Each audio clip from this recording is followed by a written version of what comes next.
Hi guys, welcome back to my YouTube channel. അപ്പോൾ ഞാനിന്ന് പറയാൻ പോകുന്നത് കണ്ണൂർ ജില്ലയിലെ ചിറക്കൽ ഗ്രാമപഞ്ചായത്തിൽ സ്ഥിതി ചെയ്യുന്ന പ്രസിദ്ധമായ ഒരു ശ്രീകൃഷ്ണ ക്ഷേത്രമാണ് കടലായി ശ്രീകൃഷ്ണ ക്ഷേത്രം. അഞ്ജനശിലയിലുള്ള നവീനിക കൃഷ്ണനാണ് ഇവിടുത്തെ പ്രതിഷ്ഠ. വടക്കൻ കേരളത്തിലെ ഗുരുവായൂർ എന്ന അറിയപ്പെടുന്ന ഈ ക്ഷേത്രത്തിൽ ഉപദേവതകളില്ല. എന്നാൽ അടുത്ത ശിവസ്വരം എന്ന പേരിൽ ഒരു ശിവക്ഷേത്രമുണ്ട്. ഇത് ക്ഷേത്രത്തിൻ്റെ ഉപക്ഷേത്രമാണ്. മലബാർ ദേവസ്വം ബോർഡിൻ്റെ കീഴിലാണ് ഈ മഹാക്ഷേത്രം നിൽക്കുന്നത്.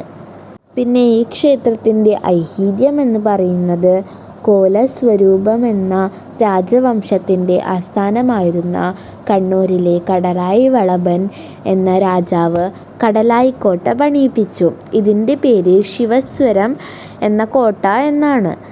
ഈ കോട്ടയ്ക്കകത്ത് ക്ഷേത്രത്തിൽ ആരാധിക്കുന്ന ദേവനാണ് ഇന്നത്തെ ചിറക്കൽ കടലായി ക്ഷേത്രത്തിലെ ശ്രീകൃഷ്ണൻ. കടലായി കോട്ട പണിത ശേഷം അകത്ത് ക്ഷേത്രം വേണമെന്ന ആഗ്രഹത്തിലായിരുന്നു വളഭൻ രാജാവ്.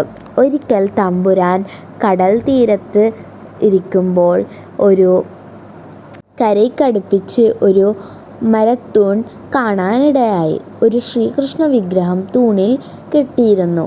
താൻ നിർമ്മിക്കുന്ന ക്ഷേത്രത്തിൽ ഈ വിഗ്രഹം പ്രതിഷ്ഠിക്കാൻ അദ്ദേഹം തീരുമാനിച്ചു.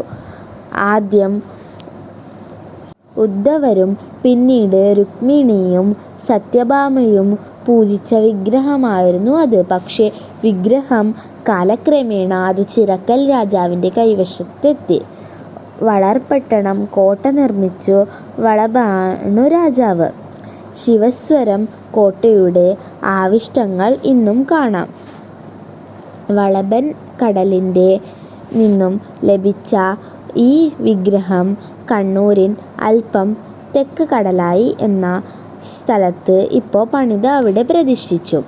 കാലത്തിൻ്റെ പായോട്ടത്തോടൊപ്പം ടിപ്പു സുൽത്താൻ്റെ വരവ് കൂടിയായപ്പോൾ ആ ക്ഷേത്രം നാമാവശേഷമായി.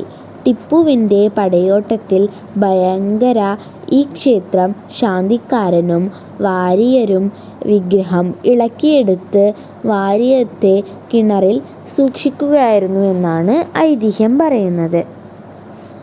കടലായി ശ്രീകൃഷ്ണ ക്ഷേത്രത്തിൽ ഉത്സവങ്ങളുണ്ട്. സമയക്രമം എല്ലാ വർഷവും മലയാള മാസം മകരം 15 മുതൽ 22 വരെ, ജാനുവരി അവസാന വാരം അല്ലെങ്കിൽ ഫെബ്രുവരി ആദ്യവാരമാണ് ക്ഷേത്രത്തിലെ വാർഷികോത്സവം നടക്കുന്നത്. മകരം 15-നാണ് വിശുദ്ധമായ കൊടിയേറ്റത്തോടെ ഉത്സവം തുടക്കമാവുന്നത്. ഉത്സവത്തിൻ്റെ സമാപനം കുറിക്കുന്ന ആറാട്ട് ചടങ്ങ് മകരം 22-ന് നടക്കുന്നു.